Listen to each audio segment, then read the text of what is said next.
Okay, my friends of class 11 science, today we will be doing some numericals based on the concept of vectors which we have learned.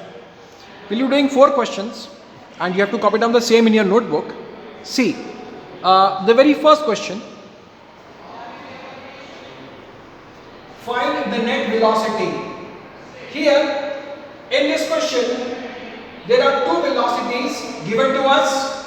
One is 40 km per hour, which is horizontal. The other is 80 kilometers per hour, which is vertical.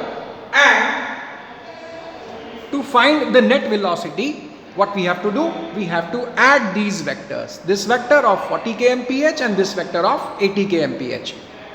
So first, when we vectorially add them, okay, by the triangle law of vector addition, what do you get is this. Okay, draw one vector where it ends, from there start drawing the second vector, and then the joining of initial point and final point will be our final velocity. Now, I have to add these 2 velocities. So use the rule of vector addition. What is that? A square plus b square plus 2ab cos theta. Here, there are 2 velocities. One is velocity vx, which is horizontal, other is velocity vy, which is vertical. So the equation is vx square plus vy square plus 2vx vy cos theta. Okay, theta is what? Theta will be the angle between these 2 velocity vectors, 40 and 80. Okay, so what is theta? Theta is actually 90 degrees. You can see the angle between 2 velocities is 90 degrees. It's cos 90. What is cos 90? It's 0. So need not to worry about that. And now putting the value of vx. What is vx? Vx equals to 40. Vy equals to 80. So 40 square 1600, 80 square 6400. Add them. 8000. That gives you what? 10 root 80 kilometer per hour. This is the magnitude of velocity. And now you have to also tell the direction of that velocity. How do I tell the direction of that velocity? I will tell you what is the angle, what is the value of angle theta. Okay. So what is tan theta in this triangle? It is opposite side upon adjacent side. That is 80 by 40. That is equals to 2. So tan theta is equals to 2. This gives you the direction. Of course, to know the value of theta, you will have to learn trigonometric tables. I will teach you how to see the trigonometric tables. But right now, writing this will be sufficient. Giving the direction by angles, tan theta equal to 2, or you can write theta equal to tan inverse of 2. Okay. First question. The second question, find the horizontal force. This is the second question. Find the horizontal force.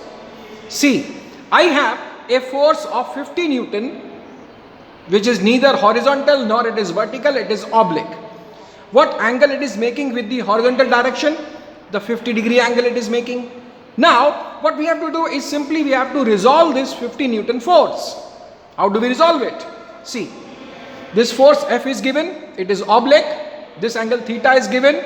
So, resolve this force theta, this will be F cos theta, and the other component will be F sin theta. Which force you want? We want only the horizontal force. So our force is only the horizontal force. Which is the horizontal force? It is F cos theta. Put the value of F. Put the value of cos theta. What is theta? Theta equals to 50. Okay, how do you know the value of cos 50? You can find the value of cos 50 in your scientific calculators or in the trigonometric tables. It comes out to be 0.64. 15 to 0.64 is how much? 32 Newton. That is question number 2. Finding the horizontal component of this force. Now, in question number 3, what is given to us? That the magnitude of vector A is equals to 1. The magnitude of vector A is equals to 1.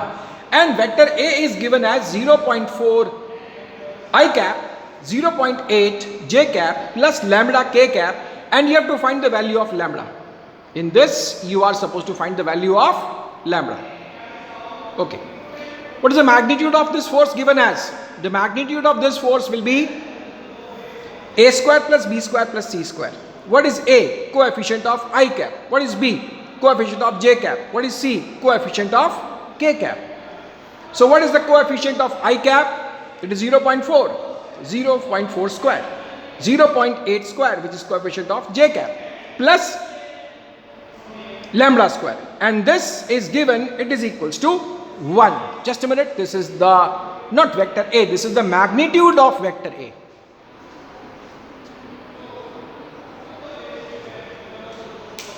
This is the magnitude of the vector A, which is equals to 1.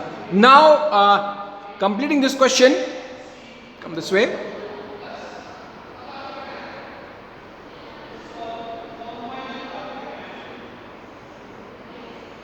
See now, over here, what I have done, I have squared both the sides. This side is equals to 1, squaring both the sides. 0.16, 0.64 lambda square, add both of them, 0.8. Lambda square will be equal to 0.2 and lambda is equals to plus minus root of 0.2. Again, a quite simple question. Now coming to the last question, half of this I have solved and the remaining half you are supposed to do. See, there are two vectors given to us. Vector A, which is 3i cap plus 2j cap. Vector B is equal to I cap minus 2j cap plus 3k cap, and you have to find the magnitude of A plus B and A minus B. See what I have done first. Magnitude of A plus B. You have to add both the vectors. See, 3i cap gets added to I cap. 3i cap added to I cap becomes 4i cap. Plus 2j cap minus 2j cap, that gives you 0j cap. And there is no k cap in vector A, but there is a k cap in vector B. So that adds up to 3k cap. So now squaring this, A square plus B square, the root of A square plus B square. 4 square plus 3 square, that is what? 16 plus 9, that is 3, that is equals to 5. Simple. Okay, A minus B I am not doing. The answer is written over here, it is root of 29. You have to do it by yourself. Right? So please learn these questions. These are very simple questions. Learn these questions and copy down the same in your notebooks.